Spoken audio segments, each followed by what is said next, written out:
اعوذ باللہ من الشیطان الرجیم بسم اللہ الرحمن الرحیم۔ حضرت عثمان اور حضرت علی شیر خدا رضی اللہ عنہم کی عبادت، زہد اور خوف خدا احادیث مبارکہ کی روشنی میں مختصراً گفتگو۔ حسن بیان کرتے ہیں کہ حضرت عثمان رضی اللہ عنہ جن دنوں خلیفہ تھے وہ مسجد میں سوئے ہوئے تھے اور ان کی پشت پر کنکریوں کے نشان تھے، اور یہ کہا جاتا تھا یہ امیر المومنین ہیں، یہ امیر المؤمنین ہیں۔ عبداللہ بن الرومی کہتے ہیں کہ حضرت عثمان رات کو اٹھتے اور وضو کے لیے پانی لیتے۔ ان کی اہلیہ نے کہا آپ خادموں کو کیوں نہیں کہتے وہ آپ کے لیے پانی لے آئیں؟ حضرت عثمان نے فرمایا نہیں، ان کو نیند میں آرام کرنے دو۔ زہیمہ بیان کرتی ہیں کہ حضرت عثمان رضی اللہ عنہ دن کو روزہ رکھتے تھے اور رات کو قیام کرتے تھے، اور رات کے اول حصہ میں صرف تھوڑی دیر سوتے تھے۔ شرجیل بن مسلم بیان کرتے ہیں کہ حضرت عثمان بن عفان رضی اللہ عنہ لوگوں کو امیروں والا کھانا کھلاتے تھے، اور جب گھر میں ہوتے تو سرکہ اور زیتون کے تیل سے روٹی کھاتے تھے۔ حضرت عثمان کے آزاد شدہ غلام ہانی بیان کرتے ہیں کہ حضرت عثمان رضی اللہ عنہ جب کسی قبر کے پاس کھڑے ہوتے تو اس قدر روتے کہ ان کی داڑھی آنسوؤں سے بھیگ جاتی۔ ان سے پوچھا گیا آپ جنت اور دوزخ کا ذکر کرتے ہیں تو نہیں روتے، اور قبر کو دیکھ کر آپ اس قدر روتے ہیں؟ تو انہوں نے کہا رسول اللہ صلی اللہ علیہ وآلہ وسلم نے فرمایا ہے قبر آخرت کی منازل میں سے سب سے پہلی منزل ہے، جو اس منزل سے نجات پا گیا اس کے لیے اس کے بعد کی منازل زیادہ آسان ہے، اور اگر اس سے نجات نہیں ہوئی تو بعد کی منازل زیادہ دشوار ہیں۔ نافع بیان کرتے ہیں جس دن حضرت عثمان بن عفان رضی اللہ عنہ شہید کیے گئے، اس دن صبح کو حضرت عثمان رضی اللہ عنہ نے اپنے اصحاب سے وہ خواب بیان کیا جو اس رات انہوں نے دیکھا تھا۔ انہوں نے کہا میں نے گزشتہ رات رسول اللہ صلی اللہ علیہ وآلہ وسلم کی زیارت کی، آپ نے مجھ سے فرمایا اے عثمان آج روزہ ہمارے پاس افطار کرنا۔ پھر حضرت عثمان نے اس دن روزہ رکھ لیا اور اس دن وہ شہید ہو گئے۔ حضرت عثمان کی زوجہ بیان کرتی ہیں کہ حضرت عثمان رضی اللہ عنہ کو اونگ آ گئی۔ جب وہ بیدار ہوئے تو انہوں نے کہا یہ لوگ مجھے شہید کر دیں گے۔ میں نے کہا ہرگز نہیں اے امیر المومنین۔ حضرت عثمان نے کہا میں نے خواب میں رسول اللہ صلی اللہ علیہ وآلہ وسلم اور حضرت ابوبکر اور حضرت عمر کی زیارت کی ہے۔ انہوں نے فرمایا آج رات ہمارے پاس روزہ افطار کرنا۔ ابن سیرین بیان کرتے ہیں کہ جب حضرت عثمان رضی اللہ عنہ کو شہید کر دیا گیا تو ان کی اہلیہ نے کہا تم نے ان کو شہید کر دیا۔ وہ ہر رات نماز میں قیام کرتے تھے اور ایک رکعت میں پورا قرآن ختم کر دیتے تھے۔ سبحان اللہ۔ حضرت علی رضی اللہ عنہ کی عبادت، زہد اور خوف خدا۔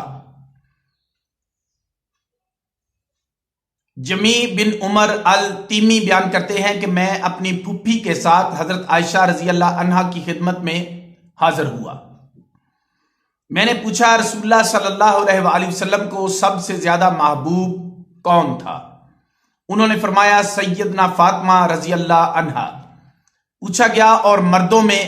فرمایا ان کے خاوند حضرت علی رضی اللہ عنہ۔ بے شک جہاں تک مجھے معلوم ہے وہ بہت زیادہ روزے رکھنے والے اور بہت زیادہ راتوں کو قیام کرنے والے تھے۔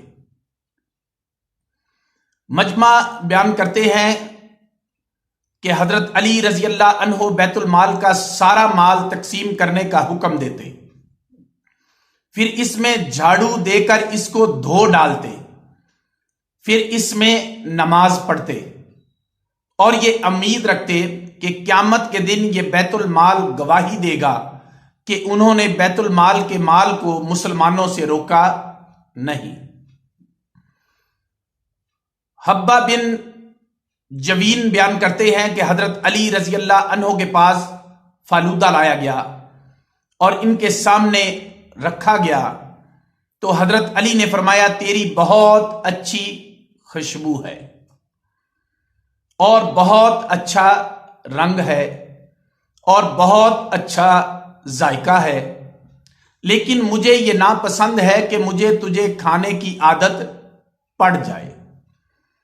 حسن بن علی رضی اللہ عنہما نے حضرت علی کی شہادت کے بعد خطبہ دیا کہ تمہارے پاس سے ایک امین شخص چلا گیا،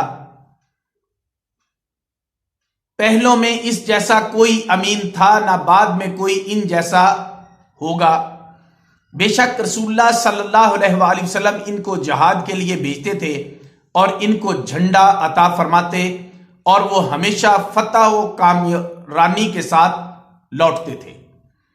انہوں نے اپنے ترکہ میں کوئی سونا چاندی نہیں چھوڑا، 750 درہم کے جو انہوں نے مستحقین میں تقسیم کرنے کے لیے رکھے ہوئے تھے اور ان کے اہل کے لیے کوئی خادم نہیں تھا۔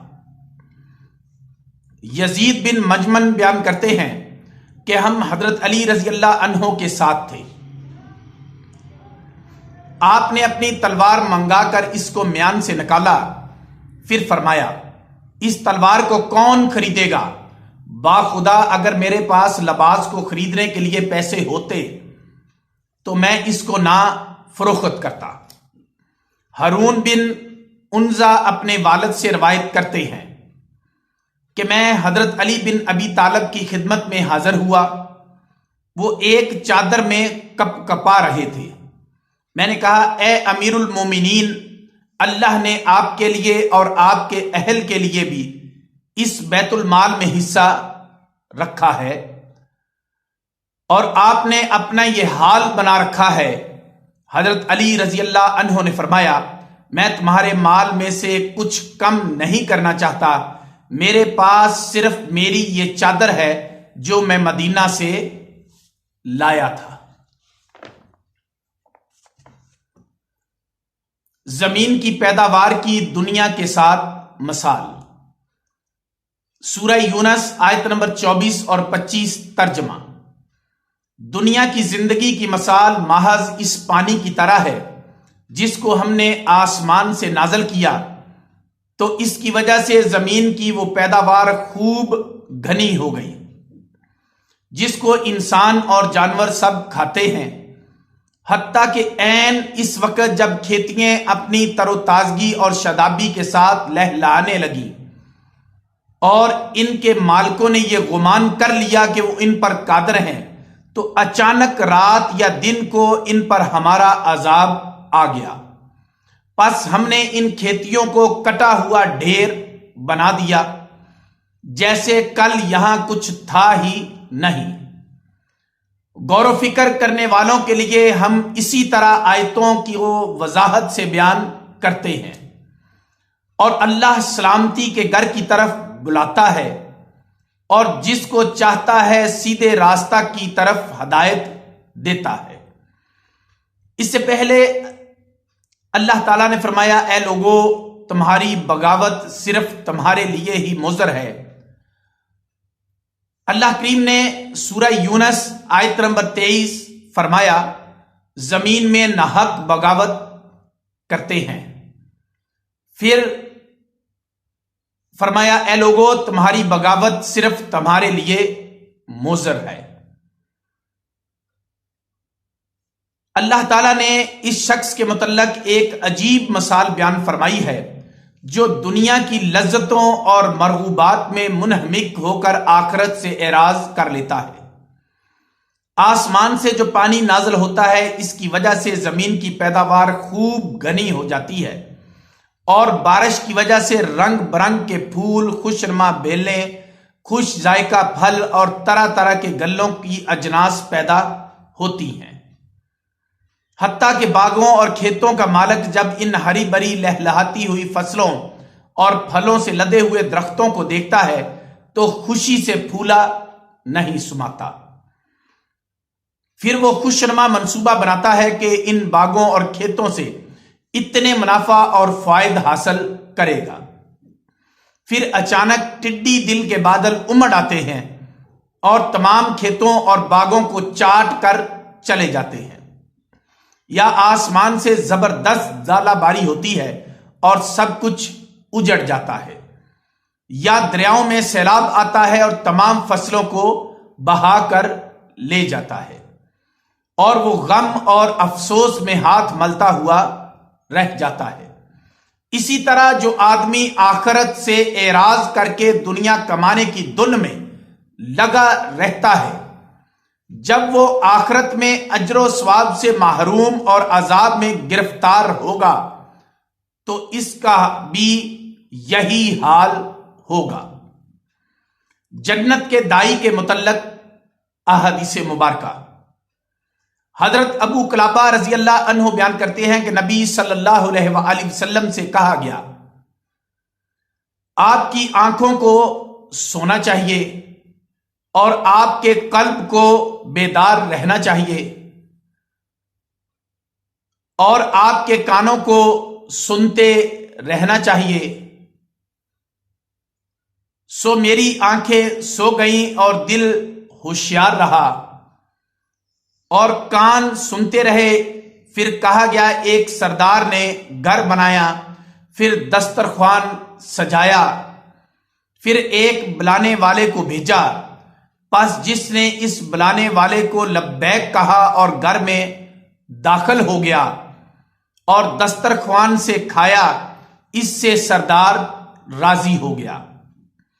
اور جس شخص نے اس دائی کو لبیک نہیں کہا، گھر میں داخل نہیں ہوا اور دسترخوان سے نہیں کھایا، اس سے سردار راضی نہیں ہوا۔ پس اللہ سردار ہے اور گھر اسلام ہے، اور دسترخوان جنت ہے، اور دائی بلانے والے محمد الرسول اللہ صلی اللہ علیہ وآلہ وسلم ہیں۔ حضرت ابو درداء رضی اللہ عنہ بیان کرتے ہیں کہ رسول اللہ صلی اللہ علیہ وآلہ وسلم نے فرمایا، ہر روز جب سورج طلوع ہوتا ہے تو اس کی دونوں جانب دو فرشتے ندا کر رہے ہوتے ہیں، اے لوگو اپنے رب کی طرف آؤ، بے شک جو چیز تھوڑی اور کافی ہو وہ اس سے بہتر ہے جو زیادہ ہو اور غافل کرنے والی ہو۔ اور اس ندا کو جن اور انسانوں کے سوا تمام مخلوق سنتی ہے۔ اور اس کی تائید میں اللہ تعالیٰ نے قرآن مجید میں یہ آیت نازل فرمائی، اور اللہ سلامتی کے